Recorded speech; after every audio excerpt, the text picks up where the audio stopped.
to Covering the Fields with your host, Joe Ellison. Hello, sports fans. Welcome to Covering the Field, the weekly program that analyzes all sports, handicaps them, and makes predictions. I'm your host, Joe Ellison, and today we're going to talk about college basketball, the NFL, hockey, the NBA, racing, baseball, and our You Got Host segment. We'd like to remind you, listeners, to email us at coveringthefield@gmail.com. Please give us your feedback. Tell us your You Got Host stories and visit our coveringthefield.com website daily to check out our many articles and our picks of the day and week. Find us on Twitter at coveringfield. Now, tipping things off this week, I'd like to introduce our men's college basketball expert, Big Richard Martin. How are you doing today? Doing great, Joe. And did you hear that? Oh, I can't believe you've done this. That was the sound of my bracket being busted. You and most everybody else I know. Big Rich, we started March Madness with 68 teams, and now we're already down to the Sweet 16. What interesting happened in the first week of the NCAA college basketball tournament? Well, what's great about the NCAA bracket is it's always exciting, and it did not disappoint us again. Great games coming out. One thing to know that out of the 32 conference winners of their conference tournaments, only 10 of those 32 advanced to the 32. So yeah, only 31% actually won their first round game. I've got a theory on why that might have happened, Rich. Which game is more important, would you say? Winning your conference championship game or winning in the first round of the NCAA tournament? Well, I would say go to the next round. I mean, you want to go to the big dance. I mean, not win the little dance. I want to win the big dance. And, of course, everybody's trying to get to that point. So as you look at last year, Illinois, number 1 seed, goes out, and they won their conference. This year, Iowa, number 1 seed, they go out. So I think you get that big win. It's hard to come back in the tournament 3 or 4 days later and get focused again. Yeah, that's the thing. You really want to win your conference title, and it is important. And when you win it, playing in the first round of the tourney, the big tourney, is kind of like a letdown. So it's hard to bounce back. If you lose in your conference tournament, the big dance is a chance to redeem yourself. And in fact, 6 of the last 7 national champions were at-large teams, not conference championship winners. One conference tournament champion that did win was number 15 seed St. Peter's, and now they're in the Sweet 16. How about that story? Well, what a great story. I mean, if you look at it, the game was played on St. Patty's Day.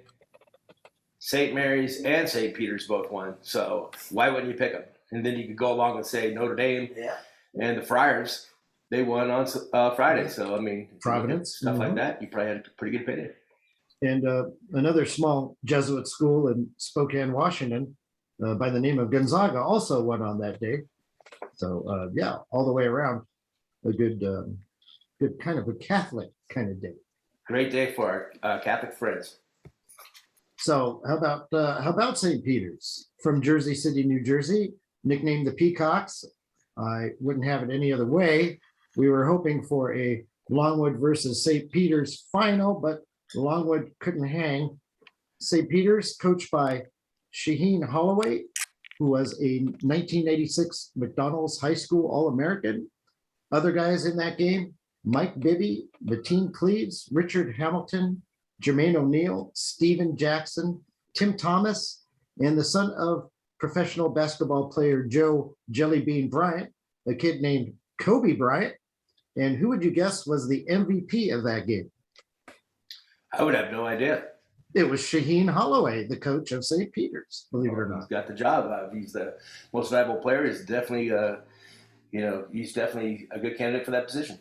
Yes, he was played at Seton Hall and ended up being a much better coach than. Well, I have to be honest. I had to Google where St. Peter's was. I had no idea. I mean, everybody else in the nation did too. We had a big bet in our household, and the closest person was New York. That's what I guessed. Yeah. So you would have been there. You'd got some money. That would have been awesome. But that wasn't the only huge upset. I guess New Mexico State beat Connecticut and Richmond beat Iowa. Definite bracket busters. Then in the second round, Michigan beat Tennessee and Miami, Florida beat Auburn. But we were right when we said Baylor would be the first number 1 seed defeated, as they lost to North Carolina. Yeah, and you look at last year, the Final Four teams, we still have UCLA, Gonzaga, and Houston are still in the brackets. So, I mean, we have to look at last year. Baylor had a great 25-point comeback in the second half and went to overtime and just came up a little short. So that was a great game. So, yeah, some real bracket busters. If you use the AP Top 25 as a guide, you'll notice that 4 of the top 8 are out. Only 11 of the top 25 are still alive. One other team received votes and is alive, and 4 got absolutely no votes at all and are still alive. St. Peter's, Michigan, Iowa State, and Miami. So that's what we love, is the Cinderella stories. And if St. Peter's ain't a Cinderella story, I don't know who is. Yeah. We congratulate everyone who has all 4 teams in the final 4 of their brackets still alive. I am not one of those people.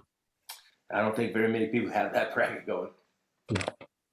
So now we're looking at 3 ACC and Big 12 teams, 2 Big 10, Big East, and Pac-12 teams, and 1 each from the SEC, AAC, WCC, and MAAC. The Mountain West went a disappointing 0-4 in the first round. Yeah, they didn't get it out the first day. So that was a bad time for the Mountain West out here. Yep, sure was. So, Big Rich, looking at the Sweet 16, what are some point spread picks you are looking at? Well, I definitely like Houston with the points. I think they have a good shot of knocking off Arizona. They're definitely athletic. They have experience. They were there last year. I like the Cougars. We both said Arkansas is going to come out of that bracket. They're still there. So if you took a bet right now, they're still the 3rd favorite out of the 4 teams left to win out of that bracket. And then I like Kansas. Kansas, I think they're going to bust Providence out. I think the Friars' days are done. You know, they had their great week. Now reality hits, the Jayhawk, Rock Chalk. I think Kansas comes out. I like Purdue.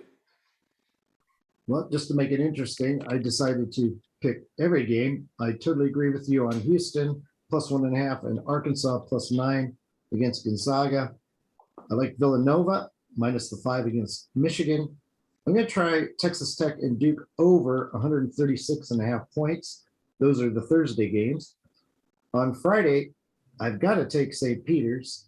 That last year it was Oral Roberts who shocked the world by reaching the Sweet 16, and they lost by only 2 to Arkansas in the next round. So okay, and the year before that it was the coast to coast of the Gulf Coast to Coast. They were the 15 seed that made it. Yes, Florida Gulf Coast. Mm-hmm. So I'm going to take the Peacocks +12.5 against Purdue. I'm going to take a shot on Providence. I'm going to go against you and hope for a close game against Kansas +7.5. I like North Carolina and UCLA over the 141.5 points because of the way North Carolina plays, and Iowa State and Miami under 133 because of the way Iowa State plays. So, Big Rich, as for your Final Four, who do you have now going to New Orleans, and who are you picking to eventually cut down the nets? Well, I'm going to say Arkansas out of the West, Purdue out of the East, Kansas out of the Midwest, and the Houston Cougars out of the South. And I like Purdue and Houston to go to the finals, and I'm going to take Purdue. All right. Well, I've got Arkansas and UCLA still alive in my bracket, so I'll stick with that. I'll agree with you on Houston, and finally, I guess I'll pick one of the favorites. I'll try Kansas, just like you did. Right. You look at the futures. North Carolina last week was 125-1 odds. Today they're sitting at 20-1. So That's another interesting bet. If you like to bet the field against Gonzaga, you can get 3-1 odds. You can take all 15 teams against Gonzaga for 3-1 odds. Well, I noticed Arkansas was 50-1 before the tournament started, and I just saw now, last I checked, 45-1. So not really much of a big difference there. Yeah, they're not showing them much love. I got them at 75-1 odds, and I hope that hits. But I think Purdue, they were at 12-1 last week. Now they're at 9-1. Right. That'll be Nevada's ex-coach Eric Musselman over in Arkansas. That's who I'll be rooting for over Houston in the title game. So Well, we see know Purdue's, they got Chris Ivy, definitely top 5 pick. And then they have the 7'4" guy from Purdue. Lurch, I think is his name. Exactly. He actually played hockey in Canada, so if you imagine him on skates, I think Gator would probably have him as one of his first round picks. Yeah, a 7'4" hockey player. I don't think that's ever happened before. Well, it's interesting and it's been great. I can tell you that this is the best time of year, and I'll go against Marc the Shark saying that the NCAA will always rule the basketball world. Well, yeah, for 3 weeks for sure. Exactly. So, Big Richard, you're also our National Football League commentator. What news is there from the NFL? Well, news, it's flashy news every day in the NFL. Last Thursday, Devonta Adams goes to the Raiders. Las Vegas Raiders pick up the elite receiver in the league. Unbelievable. Now the Raiders are the fourth to win out of the AFC West, and they will definitely be at 5-1 odds right now to win the West. And I think that they're just as good as anybody. Tyreek Hill, he says, I'm going out to the South, going to head out there to the Atlantic South and play in Miami, playing good weather. He takes the money and runs. He leaves Kansas City and Patrick, my man, Holmes. So the West is wide open. You can also, right now with Miami, they also signed Tyreen Armstead, the great left tackle, 5-year, $87 million contract. So they're getting their line together. They got a brand new coach. They have Tua, which I think is a stud. He definitely shows you he can win, as he did in Alabama. You can get Miami right now to win the Super Bowl 57 at 60-1 right now. That's some pretty darn good odds. There's certainly some quarterback news last week, some kind of controversial as far as we trades. Had Deshaun, it wasn't me, Watson, saying going to Cleveland. Baker Mayfield, the house that Mayfield built, all those commercials, now he's going to have a cardboard box underneath the freeway for his house that he built. He's out there with his sleeping bag, has no place to live. So we don't know where Baker's going. And then for a 3rd-round pick, Indy comes out and they get Matty Ice Ryan and makes them a contender. They have a great running game and a great defense. I think their odds are just as good or better now than they were with Carson Wentz. Yeah, arguably, there's still some teams needing quarterbacks. You look at Seattle, Atlanta, Carolina, Detroit, Houston, and Pittsburgh. And basically all that's left is Mayfield and Jimmy Garoppolo. Perhaps you could say Ryan Fitzpatrick or Taylor Heineke is available, Gardner Minshew. What would you do? Would you get a quarterback this year, or go for the draft? Next year. The 2023 draft has studs quarterback. You have C.J. Stroud. You have Alabama quarterback. You have T.J. Ugalele coming out of Clemson. There's going to be some great quarterbacks coming out that year. So might be a good year to tank and take a good franchise quarterback. You'll take the tanking route. Okay, fair enough. Well, I think that this year Pittsburgh will take Malik Willis. I think he looks a lot like Big Ben. Didn't go to a Power 5 school. Just like Ben Roethlisberger went to Ohio, Miami of Ohio. And so I think he has the same stature, and I think he's got a big arm, and you won't have any problems with his attitude, being a good teammate, and no off-the-field antics. Okay, well, yes, Cleveland now with Deshaun Watson trading 3 first-round picks. What do you think about the troubles that Deshaun Watson is going through and trading so much for a troubled young man? Well, I think these owners are all like in the Texas Hold'em tournament. Everybody's throwing their chips in. I can't believe you're doing this. This guy's going to get probably a 5 to 8 game suspension for his civil action suits that were filed against him. I'm definitely thinking the NFL is going to definitely get some type of punishment towards him, suspensions of games, and you give up your whole future for this guy with no character. Yeah. So I don't like it. I definitely like the Denver move. They got all they needed was a quarterback. That was great. Getting Russell the muscle, and you just have to look at Matty Ice was a great move for the Colts. Yeah. Well, when there's 22 women accusing a guy of doing something, but there's no criminal charges, that just doesn't quite add up. Well, maybe next year, instead of a Baker Mayfield, the house that Baker Mayfield built, maybe we'll say it's Deshaun Watson's massage parlor he built. That sounds good. All right. Well, numerous other free agent and trade moves were made, but too many to bring up on our show. I must say the AFC is going to be tough to pick this year. You're going to be looking at like Cincinnati, Tennessee, Indianapolis, Buffalo, Baltimore, maybe New England, Miami. The entire AFC West looks good. That looks like 11 teams right there. And now the West looks easier. I mean, okay, you're going to have Dallas and Philadelphia, Green Bay, Tampa Bay, the Rams, San Francisco, Arizona, maybe Minnesota. That's only like 8 teams. Yeah, Minnesota's 50-1 odds. Definitely Green Bay has went down. I didn't see any big moves. I thought maybe Minnesota, they're going to stay with Kirk Cousins. I thought maybe they should make a move and get a franchise quarterback. Maybe Garoppolo would be a good fit there. Yeah, well, it'll be easier to win the NFC for sure if you're making bets. So we'll see Well, how if you that. bet the future, the best team in the NFC to win the Super Bowl, the Rams are at 10-1 right now. So the Buccaneers are 8-1. So TB's back. So I think that, Fournette just signed a 3-year contract. So if Tom Brady's playing, people are going to want to play with him. Thank you, Big Rich, for being on the show. Thank you, and I'll see you on the You Got Hose section. Covering the women's March Madness action is our correspondent, Ronnie McKinnon. How's it going today, Ronnie? I'm doing great, Joe. How you doing? I'm doing terrific. What's been happening with the ladies in their NC2A tournament? Well, Joe, it's also exciting. Like Big Rich talking about the men. I mean, the women were down to the Sweet 16, and we have South Carolina, Stanford, Louisville, and North Carolina State. They also were. They're the top seeds. They were also the 1, 2, 3, and 4 seeds. In the top 25 this year. South Carolina will be playing North Carolina. Iowa State will be playing Creighton, who is one of only 2 teams in the tournament that weren't even in the top 25 in the country. The Creighton Blue Jays, which is in Omaha, Nebraska.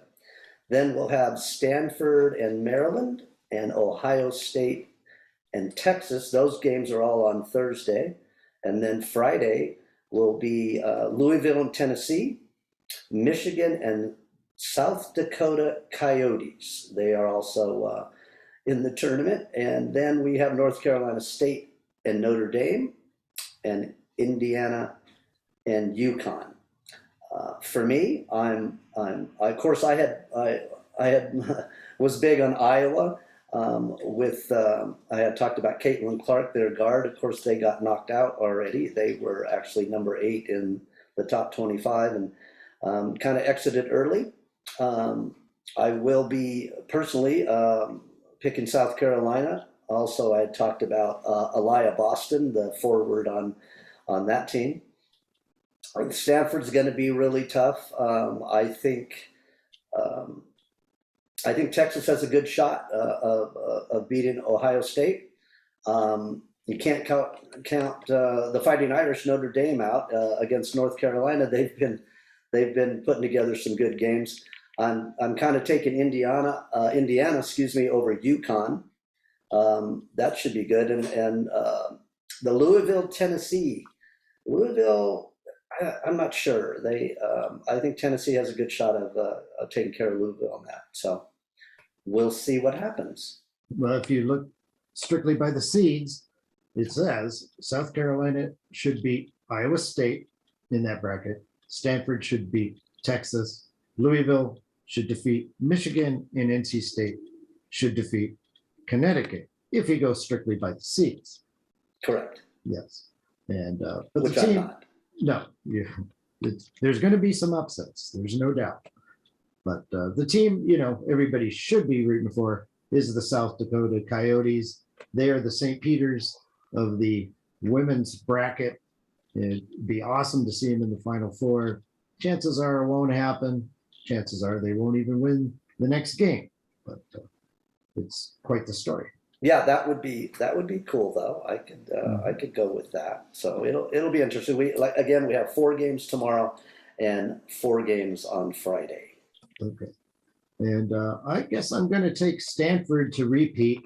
They appeared to be the best team over the last weekend. Just seemed to be. They have been right there at probably the best all year long, along with South Carolina. Yes. And they did win it all last year, so a repeat would be rare. I don't think Stanford's ever repeated. Right. Other teams certainly have. Right. And they did end up at number 1 and 2 in the country this year, South Carolina and Stanford. Okay. So we'll see what happens. Yeah. Might also note the Nevada women's team just completed the CBI tournament in Lexington, Kentucky, home of the Wildcats, and they finished in 4th place and got a 20-win season, one of the better seasons Nevada's had in a while. That's right. You were talking about that before the show earlier, and yeah, that's a good year. Yes, they deserve to go to a postseason tournament. They got to and did okay. Ronnie, you're the biggest baseball fan I know. With the season set to begin in 2 weeks, what have been the stories lately in Major League Baseball? Well, there's a lot of guys switching teams. We have Chris Bryant, actually, infielder, outfielder, actually went from the Giants, where he spent a little bit of time there last year, and he's going to Colorado. Carlos Correa, shortstop, Houston to Minnesota. These contracts are pretty crazy. His is like worth $35 million a year. Bryant's is worth $26 million a year, of course, over a different period of time. Corey Seager, the ex-Dodger, and Marcus Seaman, shortstop, second baseman, respectively, from the Dodgers and Toronto, respectively. They both are going to Texas. And formerly the A's, too. We'll get into that later. Right, yeah. Simeon, he was originally in Oakland. That's right. Yeah, that's right. And of course, Seager's contract was insane also. It's comes out to $32.5 million a year. And yeah, he's a good ball player. And I liked having him on the Dodgers as a Dodger fan. But, you know, the guy is pretty much gets hurt every year. So that's going to be something to watch for Texas. But Texas is one of those teams that have really added some people to their roster. Then they're going to be a little more competitive. Of course, the Dodgers got Freddie Freeman. His contract, 6 years, $162 million. That's $27 million a year. The interesting part about his contract, which is pretty unusual, is that $57 million of that is deferred payments with no interest, and he wants them paid out from 2028 to 2040. So for 13 years, that'll probably average about $4.5 million a year. Really interesting contract. And then we have Kenley Jansen, the Dodger closer, moving to Atlanta for $16 million for a year.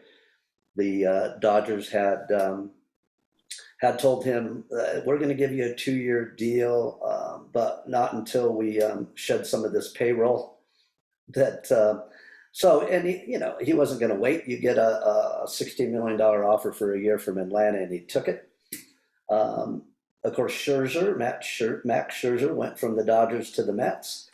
That's the biggest contract per year. He comes out to $43.33 million a year. Crazy. Mike Trout still has the biggest overall contract at $426 million over, I think his is 10 or 12 years, I can't remember. Kyle Schwarber, Nick Castellanos from the Red Sox and the Reds, respectively, going to Philadelphia.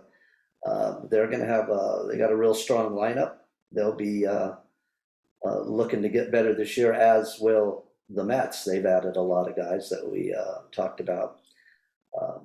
Then we have Kevin Gausman. The Giants had a good year with him. He's went to Toronto.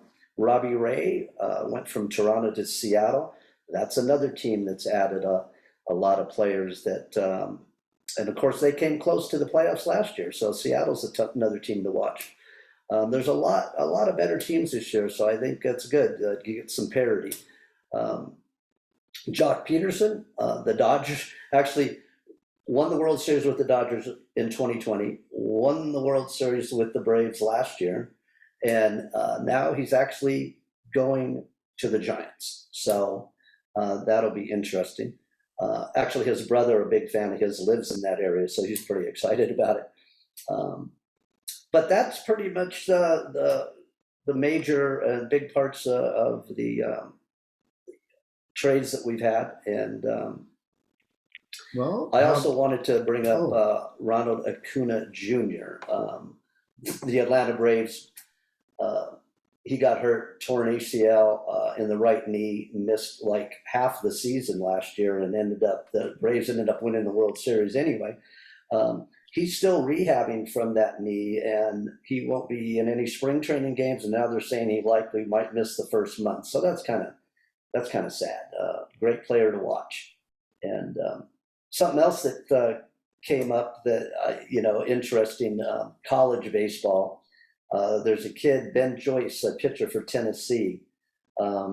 He's pitched 6 2/3 innings, 10 strikeouts, a 0.00 ERA. He's been in 9 games. In one of those games, one of the hitters that he faced, he threw 2 balls at 102 miles an hour, 1 at 103, and 1 at 104. He's thrown several 104 pitches in. The fastest pitches of anybody in NCAA history. And of course, there's been a couple guys that have thrown 104 in the major leagues. It was St. Louis Jordan Hicks, and we also always remember Aroldis Chapman. He also threw at 104 miles per hour. So that's I thought I'd bring that up, a little college baseball. Yeah, getting back to the trades, my Oakland Athletics, you didn't mention anything about them. What have they been doing lately? Well, we talked about that last week or the week before. I don't remember. Obviously, new manager, Marc, the big contract for Chapman, first baseman, which kind of ended up where Freeman ended up signing with the Dodgers. We also, the other Matt, third baseman, they Oakland got rid of.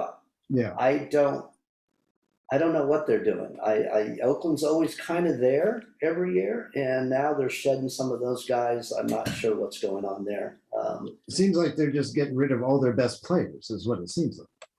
Yeah, it's kind of, and we also talked about the manager too before on the show. So, Any thoughts about the exhibition season? Like maybe betting on exhibition baseball? you brought that up earlier, Joe, and no. Not on the show. You're right. No, I said, yeah, you brought that up earlier to me. No, I don't. The exhibition, I don't see about betting on that or getting into that real heavy. It's a time for everybody to, especially this year, to get loose and get warmed up. And not every game, every guy is playing. They'll do split squads, such and such. So I don't really see betting on that myself. Yeah. I would just guess take the pluses if there are any pluses, and just take a chance, because the price is right. Right. Yeah. Since you really don't know what's going to happen anyway. That's right. You could do that, Joe. I have a gambling problem myself, Joe. I do on a lot of other things. Anyway, one thing I did want to bring up about. We're going to do, I guess we're doing a special next week, and I will be talking about, and also with Marc the Shark, we'll be talking about the baseball season, and I'll be doing some early season playoff projections. We'll also hit on some of the new rules that have come up, and also talk about the new pitch calling device that they're trying out. And it's called PitchCom. So we'll talk about those things next week. Well, that sounds great. I'm looking forward to that preview. Yeah, Ronnie, it should be pretty good. Yeah. Ronnie, a week ago was the anniversary of the organization of the first professional baseball team. I'm going to shoot some trivia at you. Could you venture to guess who they were and what year they were organized? Well, that's kind of cheating because Marc the Shark actually talked about the Cincinnati Red Lakes, Uh, and yes. and it was, now I don't remember, 1869. Yes. Okay. That's Yeah. almost correct. 1869, yes, just 4 years after the Civil War is when it started, and it was the Cincinnati Red Stockings at that time. Red Stockings. Ah, yes. Yeah, Very memorable. I remember that now too. So, okay, cool. Red Lake sounded familiar though. They were the Red Legs soon after, but they started Okay. as the Red Stockings. So. And we Okay, Stockings to the Red Lakes. yes, Gotcha. and we still have the Red Legs still around. Correct. Yes. And also last Thursday was the anniversary of the first boxing match photographed by a motion picture camera. Bob Fitzsimmons knocked out gentleman Jim Corbett in the 14th round to win the World Heavyweight Championship in Carson City, Nevada. It was on all nitrate film, and Fitzsimmons weighed only 165 pounds. Check out the video. It's pretty neat. Yeah, that's really interesting. I heard about the names and all that stuff, but I'll have to check into that. Sounds good. Yes, 1897 is when that happened. Wow. Yes. Yeah, definitely check that. Right So- on, Joe. Yeah. Thanks for that. Yeah. So thank you, Ronnie, for the info. You're welcome, Joe. Thanks for having me. Next up is our friend and NBA analyst, Marc the Shark Sabella. How are you feeling today, Marc? Doing great, Joe. How are you? I'm doing fantastic. What have you got on tap for us this week, Marc? First of all, I wanted to just give a shout out to my boys over here. They have been including me in their segments, and I just want to say they're doing a great job in their segments. Gator, we're in Gatorwood right now, and Rock and Ronnie. I'm looking forward to our baseball. And Big Rich, I never said the NBA was more of a sport than the NCAA. So, anyways, Joe, we're not going to do any take or fake this week, but I thought we would start with how we looked at our NBA predictions for our divisional winners, and just kind of see how our predictions actually went year to date to now. Sounds good. Let's see. Well, you want to start? Let's just start in the Eastern Conference. We're going to start with number one, Miami. We predicted that each of these teams is really not a surprise. We predicted that Miami would be there, either number one or number two. Each of these teams that we predicted, not a surprise. Miami's got Butler, they got Bam, and they still have their hero over there, and they've been playing lights out. They're the number one team in the East right now, and that's definitely one that we predicted would be up there so far through the year. All right. Let's see. Yeah, we both had Miami winning that division. How about the Central? We had Milwaukee winning that one, and they are in first, but only by a couple games. Yeah, Joe. And Milwaukee is another team that we predicted would be up there. They got their big three also with that team. I think a little bit of a surprise is a lot of experts predicted there may have been a fall off after their championship run. You and I predicted they would be right there, through the division chase. And I believe you just said Miami had already clinched a playoff spot.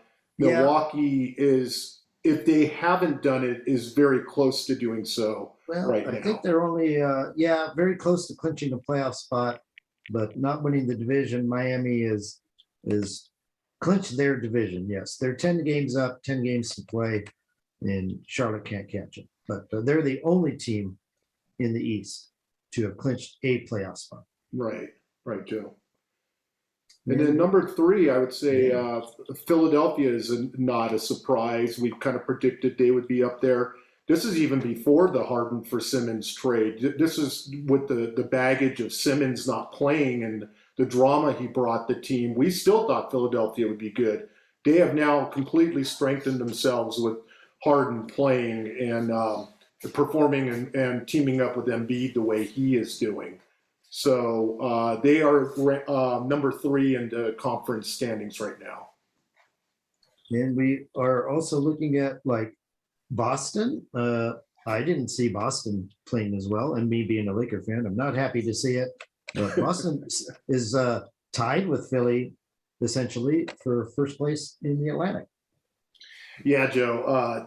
Now we move over to the more surprise, I guess, surprises that you and I didn't really predict in the beginning.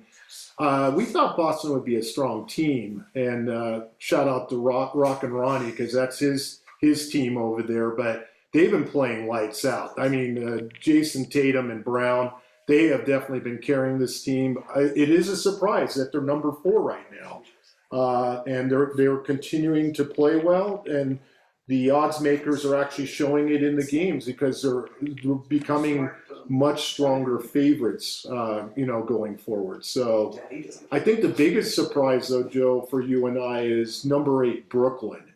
Now, yeah, they're still in the playoff position, but you and I remember when we were making our predictions, Brooklyn and the Lakers were pretty much co-favorites to meet in the finals and were co-favorites to win the whole championship. Well, that pretty much covers the East. How about the Western Conference? Oh, one last thing, Joe. Number 9, Charlotte was a big surprise. Number 10, Atlanta is also a big surprise. Washington, the Wizards, that we were talking about as one of the stronger East teams, they're now out of the playoff picture with 2 weeks to go. So we'll see if they can sneak in there to number 10, the number 10 position, the write-in game, and see if that happens. Okay. You want to start with that Pacific Division in the West? Certainly. Yeah, Joe. One thing, one team we predicted was number 1, Phoenix. But the thing that you and I could never have forecast is that they would be 9 games up on number 2, Memphis right now, which is a surprise. Well, I guess more of a surprise to overall that they would be number 2, not only in the association, but in the West right now. But if you recall, I predicted that they would come ahead of Dallas for the division. I just didn't know they were going to be this good. But Phoenix is just, even without CP3, they're playing lights out right now. Yeah, 10 games up on Golden State. Memphis is ahead of Golden State in the conference. Yes. Yes. And then, of course, eventually we'll have to talk about our Lakers, who we thought were going to be the best team in the West. Yeah, Joe, the Lakers are obviously on the surprise side. I wanted to kind of give a little shout out for my producer, his team, the Golden State Warriors. They're number 3, but I think the big surprise with them is that they're actually 11 games back in 3rd place. I don't think we predicted that. I think we predicted if it isn't the Lakers winning the Pacific Division, it was going to be Golden State. So I think Phoenix and Memphis are really your surprise teams. Not that they're in playoff contention, just how strong they've been this year. So rounding that out, Utah number 4, we kind of predicted that. They're doing what they're supposed to be doing. Number 6, Denver, they're doing what they're supposed to be doing without Jamal Murray. The Joker's been incredible this year carrying that team. That the big surprise is just how bad the Lakers have been this year. They're falling apart. No Anthony Davis, probably for the rest of the year. I think he's been shut down. They're in the number 9 spot right now, the play-in game. But, as you've been saying, Joe, they've been also relying on Westbrook, and they're playing, or he's playing like his number on his jersey, 0. Yeah, it's very unfortunate, but they could get in the playoffs and then lose in the first round, get the play in, and then that'll be that. Yeah, right. And LeBron is out with a knee injury now, so Philly's rolling into old Staples Center or crypto.com or whatever they're calling it this week. And they're not even going to have LeBron. And that spread is probably just going to be off for tonight anyways. So the last one in that group, Joe, is number 7, Minnesota Timberwolves. Come on down. I mean, I don't think you and I would have predicted them to maybe make the playoffs, but not to be, number 7 overall in the standings. All right, Mark. What are your predictions for this week? Joe, I have 6 games, just as I did last week. Full disclosure to our listeners, I picked Memphis last week over, who are they playing tonight? Philadelphia?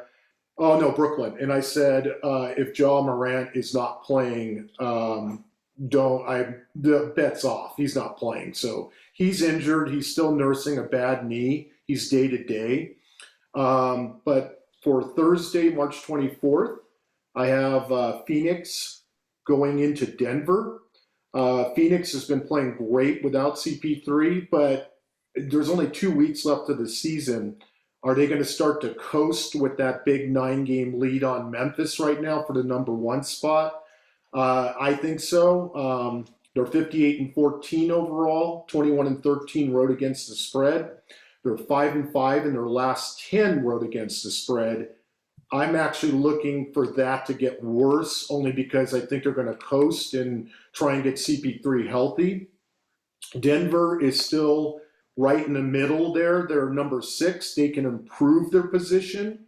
And I think they're going to head into the playoffs trying to win and trying desperately to put the formula together with a lot of their backups and the Joker. But they're 43-30. They're 21-14 at home, 14-21, Joe, home against the spread, and they're 4-6 in their last 10 home against the spread.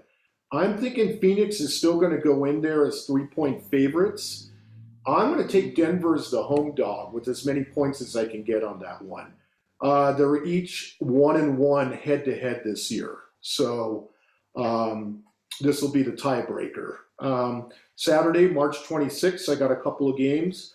Brooklyn, 38-34, 20-15-1 road against the spread, 4-6 the last 10 against the spread. But as we know, Joe, and we've been talking about, Brooklyn's one of those teams this year that are better on the road. They get Kyrie on the road most of the time, except in Toronto.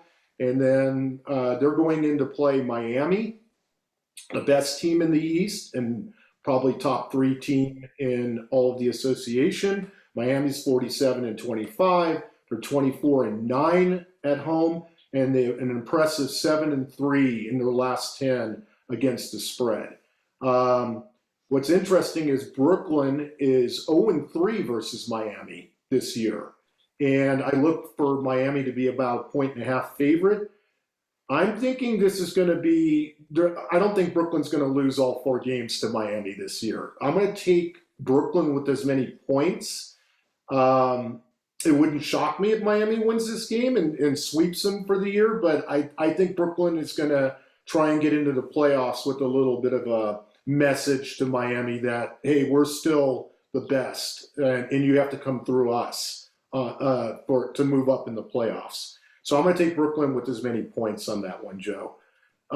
Milwaukee, 45-27, 18-15 road against the spread, and 7-3 last 10 against the spread. They go into Memphis. This is my man Big Rich's team, 49-23 at home. I'm sorry, overall 24-10 at home. They're 4-6 in their last 10 home against the spread, Joe. And again, this is because Ja Morant has been day-to-day with a knee injury. They've been losing some games that they actually should be winning if he was in there. Milwaukee beat Memphis in Milwaukee on January 19th. I look for Milwaukee to be a 2.5-point road fave. And I'm going to take Memphis and just hope that Ja is going to be playing. He is day-to-day. He's out tonight, but I think he'll be in by that time. I'm going to take Memphis with as many points as I can get. Sunday, March 27th, you got Philadelphia, 44-27, 22-11 on the road, 7-3 in their last 10 against the spread. They go into Phoenix. This is going to be a good matchup. Phoenix is 58-14. We know they're number one, all association, 29-8 home. They're 17-20 home against the spread, which indicates to me the lines are generally higher for them at home, and they're just winning. They're not covering the spread. I'm thinking this will be a tight ball game. Phoenix beat Philly in Philly on February 8th. I think Phoenix will be giving 3. I'm going to take Phoenix at home. You just ride them on a home win for that.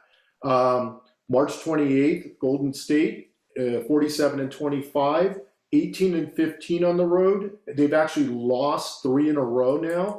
Draymond Green came out and said, we're just getting plain punked right now.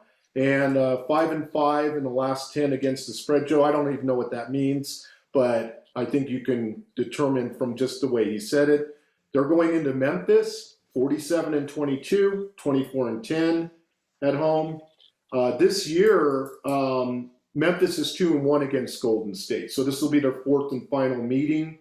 I'm thinking, again, I'm not sure about John Morant's status, but the Golden State is definitely putting the team together. They've got to get out of this funk that they've been in. I'm going to say Golden State's going to lay a point or so, and I'm going to take Golden State to kind of even up the series with Memphis, and we'll get into the playoffs with kind of a message for Memphis there. So in the last one, there's actually some great games coming up Tuesday and Wednesday, the 29th and 30th, that I'm not going to talk about. Milwaukee at Philly, Miami at Boston. You're going to want, for all the listeners out there, you're going to want to keep an eye on those games. Going to be key for the playoff positioning, etc. But the last game I have for you, Joe, Phoenix against Golden State. I think that's going to be the biggest game of the week. It's again, Golden State has won at Phoenix on Christmas Day. They also won in the Bay on December 3rd. And Phoenix won their only game in the series so far back in November around Thanksgiving. Phoenix is without CP3. I think they're going to try and rest and just coast in. Golden State will probably be 3-point favorites. They're still trying to get the number 2 spot in the conference. I'm going to take Golden State at home for an impressive win over Phoenix, which makes my producer very happy. Well, good luck with those predictions. Great work, Marc, and thank you. Thank you, Joe. Our final guest today is Gator Gates. How are things going today, Gator? Oh, I'm great. It's real nice to be around everybody today. Gator, what's the news in the National Hockey League? Okay, Joe. Well, the NHL had 33 trades that included 54 players. Now, the majority of the top-line players signed extensions to their contracts. So most of the deals were 3rd and 4th round players. Now, the biggest name, Claude Giroux, he got transferred over to Florida. And the one that caught my eyes the most, Joe, was Andre Fleury going to Minnesota. I'm happy that he went to a playoff contender, but at the same time, I believe that the Blackhawks got hosed. They didn't get Marc at his best. Now, also, Joe, I'm excited to see how the Kraken will use all those draft picks. They have stockpiled over 30 draft picks for the next 3 years. And the way they drafted in the expansion draft, I'm sure they have plenty of capital. Right. The trade deadline was Monday. There were 24 trades just on Monday. Pretty amazing. Giroux going from Philly to Florida. How about your team, the Colorado Avalanche? What did they do? Yeah, Joe, the Avalanche are it's the end of today, they would have the President's Trophy at 95 points. And even then, they even went out and got 4 new players to add to their roster. Just proves that the regular season is not the same as the playoffs. Yeah. Well, I do feel good for Fleury. You did mention him. going to Minnesota, not guaranteed to make the playoffs, but certainly Chicago wasn't going to make it. So it's good No. move for him. Yeah, exactly. Good for him. And like I said, I think Chicago kind of got hosed there with Fleury not having the top goalie that we all think that, or he should be. Now, right now, Colorado would be in line for the President's Trophy, would they not? Yeah, correct, Joe. And the President's Trophy's been given out 33 times, but only 8 teams that have won the President's Trophy went on to hoist the Stanley Cup.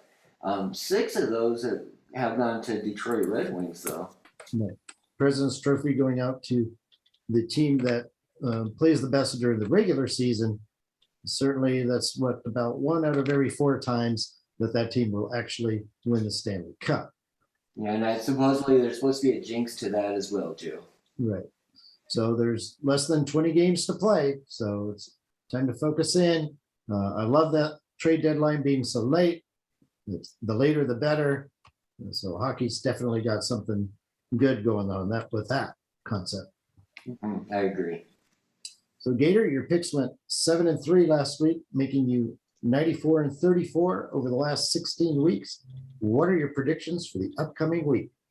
Yeah, Joe, I just want to say that last week, the very first game I lost, and then I went 7-0, and then lost the very last 2 last night. So I think I could have done a little bit better, but I'll take it 7-3. We had to catch you in the middle of that streak. Yeah, exactly. This week, Joe, I'm going to have 4 games on Thursday, so hopefully we can hit all 4 of them. I got Minnesota over Vancouver, St. Louis over Philly, Edmonton over San Jose, and Los Angeles over Chicago. Friday, I have 2 games, Washington over Buffalo, and Colorado over Philly. Now, Buffalo, they are 4-1 in their last 5, though. Just want to keep that in mind. And I'm going against them twice. Got Washington beating them on Friday, and I got Sunday, the Rangers beating Buffalo, and Pittsburgh beating Detroit. Now, Monday, I have Edmonton over Arizona, and LA again over Seattle. Well, good luck with those picks. Now let's shift over to NASCAR. How did last week's race in Atlanta end up? Oh, Joe, what a fun and wild and crazy race. First, Joe, I just want to congratulate NASCAR for making a new style of racing that we haven't witnessed yet. Super speedway action on a 1.5-mile track. It was excellent. We had 20 different drivers take the lead. We had 46 lead changes, and we had 9 wrecks that took out a lot of the top contenders. Now, the restart was with 13 laps left, and William Byron took the green flag. Now, Bubba Wallace very briefly grabbed the lead, but didn't get any help to get past Byron. And in fact, Joe, none of the drivers helped each other. So while everyone was fighting for position, Byron at 14-1 cruised to his 3rd career win and the 5th different driver to win this year. Now, Chevy won at a plus 135, and they had 6 cars in the top 10. 2 Fords and 2 Toyotas rounded out those top 10s, Joe. Yeah, that was good for Byron, leading the most laps and winning the race. Usually doesn't seem to work out that way. Not this year. Yeah, but the new pavement at Atlanta certainly was excellent, and the next gen car is doing what it was meant to be with the 5 different winners in 5 different races. Yeah, it's great as a fan to watch. It's excellent. I love it. So the next race, we're going to be in Austin, Texas, one of the 6 road courses. Yeah, correct, Joe. And that's really strange. I remember them only being 2 road courses. We had Watkins Glen and Sonoma. Right. But yeah, 6 of them this year, Joe. And Chase Elliott won the last year's race. But I'm liking the Fords. I'm going to go with Logano at 20-1. Now, that race is going to be on Sunday on Fox at 12 o'clock. Well, right. It seemed last year, if it was a road course, you wanted to bet on either Chase Elliott or Kyle Larson. Larson has already won a race this year. So I'm going to lean towards Chase Elliott to keep that streak of new drivers winning. That'll be 6 for 6 different drivers. Great job, Gator, and thank you for being on the show. Sponsored by MXC Media, ladies and gentlemen, it's that time for the moments we've all been waiting for. The stories that make us furious about bets that appeared surely to be winners, but in the end, something went horribly wrong and they ended up being losers. It's a segment we affectionately call You Got Hosed. You got hosed. So, Big Rich, do you have a You Got Hosed story for this week? Well, I definitely have a You Got Hosed stories. Miles, the point guard for TCU, has the ball with 3 seconds against Arizona in a tie game, goes across the midcourt, gets totally mugged. His wallet was on the floor, the keys were in the first row, the ball bounces out, and the referee swallows his whistle. TCU never got a chance to make that last shot, and TCU, you got hosed. Yeah, and I had TCU plus the points in the, unfortunately, I got plus 4.5 in the in play, and they ended up losing by 5 in overtime. So that's a double hosed. There was 2 ways to get hosed on that. Well, Thursday I took the under in the second half of the Creighton San Diego State game. They had scored 67 points in the first half. I figured there was no way these teams could keep up that pace, and the second half total was 66, so the bet was under, and it was under, until, of course, right before my eyes, it goes into overtime. It was painful to watch the second half go over in OT. I got hosed. You got hosed. So that's all for this week's show. I'd like to thank my associates, Big Richard Martin, Rock and Ronnie McKinnon, Marc the Shark Sabella, and Gator Gates, our producer, our engineer, our editor, our junior IT tech, Caden Martin, and everyone for listening. We'd like you to visit our Covering the Field website to check out our many articles and our picks of the day and week. We'd like to remind you listeners to email us at coveringthefield@gmail.com. Give us your feedback, your You Got Hosed moments, and any other comments you'd like to give us. And find us on Twitter at Covering Field. Hopefully you all enjoyed the show, and we hope you join us again and hear us again next week on another episode of Covering the Field. You've been listening to Covering the Field, a CM World Services and the Sage production.